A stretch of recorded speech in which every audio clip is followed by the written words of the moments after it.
উক্তি আমাদের জীবন বদলায়, তাই আজ পণ্ডিত চাণক্যের বলা 10টি উক্তি বলবো।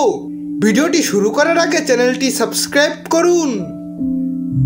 পথের পাশে দাঁড়িয়ে থাকা গাছেরা যেমন রৌদ্রে দাঁড়িয়ে থেকেও অপরকে ছায়া প্রদান করে এবং নিজের সব কিছু অপরের জন্য ত্যাগ করে, ঠিক সেইভাবে মহাত্মা পুরুষেরা নিজেরা কষ্ট স্বীকার করে অপরের জন্য যত্নবান হন। ভয় যতক্ষণ না আসে ততক্ষণ ভয়কে ভয় করা উচিত।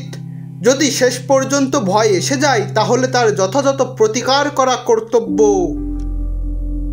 যিনি অপ্রাপ্ত বস্তু পেতে ইচ্ছা করেন না এবং যে জিনিস নষ্ট হয়ে গেছে সেই বস্তুর জন্য কোনো অনুশোচনা নেই, আর বিপদের সময়েও যিনি এক মুহূর্তের জন্য চিন্তাগ্রস্ত হন না, তিনিই হলেন জ্ঞানী ও বুদ্ধিমান।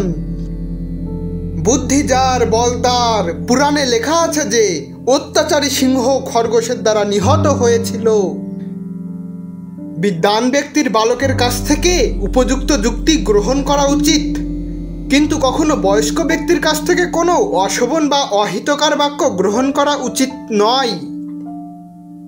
অস্থায়ী এই জগতে সৎ ব্যক্তির সঙ্গে থাকা, নারায়ণের প্রতি ভক্তি, নিয়মিত গঙ্গাজলে স্নান হলো 3টি সারবস্তু। দুর্জন ব্যক্তিদের এবং কণ্টককে কিভাবে প্রতিকার করা সম্ভব? হয় তাদের সমূলে উৎপাটিত করতে হবে অথবা তাদের থেকে নিরাপদ দূরত্বে সরে থাকতে হবে।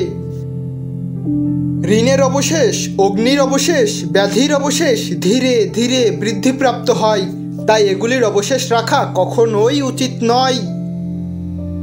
যে পিতা ঋণ রেখে যান তিনি শত্রুতুল্য।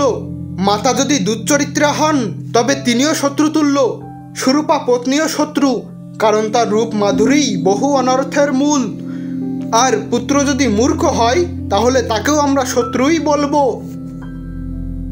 ধর্ম হলো এমন একজন বন্ধু যা মৃত্যুর পরেও সঙ্গে থেকে যায়, কিন্তু বাকি সবই শরীরের সঙ্গে সঙ্গেই বিনষ্ট হয়। ধন্যবাদ।